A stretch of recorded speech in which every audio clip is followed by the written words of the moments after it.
Klay, you had some really nice things to say about Jordan Poole lately. You also mentioned that you were his vet. How did you guys build your bond? Because when he came into the league, that was the season when you were rehabbing. So how did you build your connection? How did you show him the ropes?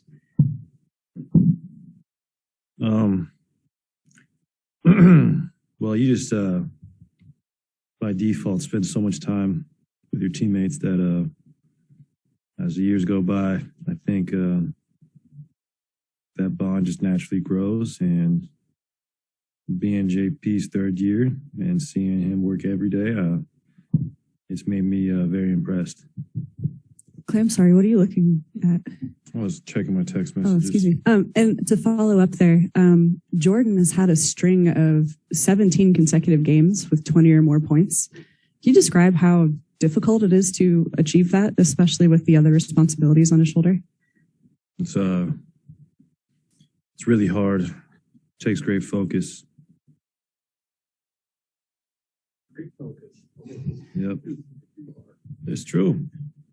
Klay, you've seen how Kevon's career has sort of evolved. When he first came in, he was hurt a lot, didn't play much, and he's not missed a game yet this season. Wow. Watching him get to this point with 79 games and wants to play the final 3, what's your thoughts just on what he's been through and where he is now? Incredible story of triumph, and especially through a lot of trials Kevon had to face so early as a teenager, and now for him to be where he's at and 3 games away from leading the league in games played, incredible, a testament to his professionalism and his work ethic, and I'm so proud of him, and he's helped us so much this year, and I mean previous years as well. So Kevon deserves all the praise. Klay, you've been resting on one end of back-to-backs. There's one more back-to-back this regular season, but come playoffs, there aren't any back-to-backs. Is there an excitement for you knowing that you won't have to sit out any games, at least because of back-to-backs? Yeah, I'm just really excited to play playoff basketball. I haven't played in a few years, so it's the best time to be an NBA player is during those playoff moments, and I can't wait to experience them again. Klay, what's the biggest way you've seen Draymond's leadership style evolve over the years? I think Draymond just an incredible talker, and his ability to see the game is second to none. And then just his will to win is so incredible. So Draymond is one of the greatest steals in NBA history, and someone who will be immortalized through this franchise and through his hard work and his heart he displays every night on the court. It's awesome. Is there something specific that he's said to you that really helped you in your career, or that you still think about today that still resonates? Not off the top of my head, but I mean, he says stuff to me nightly that helps me do what I do. And every game, he's always giving advice, and he's like a second coach and a second point guard out there. So Draymond's awesome. Not sure we've seen anybody come back after missing the amount of time you've missed, but yet, you know, the competitor in you, I know you want to get it back as soon as possible. What parts of your game are you satisfied with or pleased with, and what parts of your game are you still going, okay, I'm not there yet totally? I'm honestly pleased with everything I've done. Made shots, missed shots. Just the fact that I'm doing it is like awesome to me, because you know, what I'm doing is somewhat unprecedented. So just be out here playing, that's all I really care about. Overall, are you where you expected you would be, you know, after coming back from 2 major serious injuries? I had no expectations because I'd never been through that before, but I'm happy where I'm at, and I'm very happy. This has been talked about before, obviously, but you, Draymond, and Steph have only played 11 minutes together.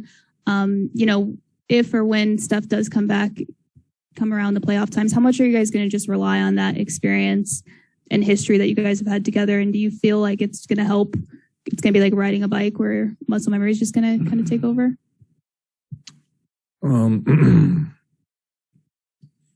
Yeah, I mean, that'll be a lot of fun. Gosh, it's been so long, and we've done it so long together that I think, like you said, muscle memory and just playing basketball. It's a simple game. We know how to play off each other, so I think it will just be like riding a bike. I love to ride bikes. If we can go back to Looney for just a second, when people talk about the Warriors core, it tends to be Steph, Klay, Draymond. You guys are the homegrown guys. But Looney is one of those homegrown guys too. Do you ever think he gets shortchanged in the narrative? No, I don't. I don't read that stuff, so I wouldn't know. But we know how much Lou means to us, and when your peers have respect for you, that's all that matters. What do you think of Belly as a player? And do you think he's kind of in some ways a little bit unique, and because of that, maybe he's not appreciated by just the average casual fan? Man, nobody's appreciated by the fans. Fans are so fans, man. The real fans know what's up. I'm talking about the fans prior to winning championships who sat through many years of just not winning, but these new fans who come around and expect greatness and they weren't anywhere to be found prior, they can get away. We can forget those folks. They don't deserve to rep the Warriors. But Belly, like I said about Loon, amongst us, our peers, Belly is very well respected for what he's done for his national team and how long he's played professionally, and he's just an incredible modern day player as far as being 6'10", shooting a three ball, skilled, able to pass and rebound. I mean, without his 19 and 12 last game, I'm not sure we would have won. So Belly he's just a great pro. He's been doing this for so long. With all the injuries you guys have had, you still got the 50 wins. What's that mean for you? Oh man, it's awesome. No, obviously you want more, but I think that's the 11th time in franchise history, 50 wins. So appreciate it, and obviously don't be satisfied, and hopefully more to come. Do you feel like Belly might be a X factor in the playoffs for you guys, like on the second unit? I think everyone who comes off our bench is X factor. That's the beauty of the playoffs. There's going to be individuals stepping up every night, and it's not on one person's shoulders. It's definitely a strength in numbers vibe. You've known Steph Curry for a long time. This time of year, what do you notice about his playoff preparation? And then what do you notice him doing, like a second part, prepping for the playoffs as he takes care of his foot injury? I think he's just doing what he's always done and working as hard as he can. And the great thing about Steph is you don't have to worry about him getting the work in. He's going to do it. So we'll welcome him with big arms when he comes back, because we're obviously not the same team without him. How are you feeling with your playoff prep? It'll be your first playoff since 2019. Feel great. Does anything change mentally for you? No. No.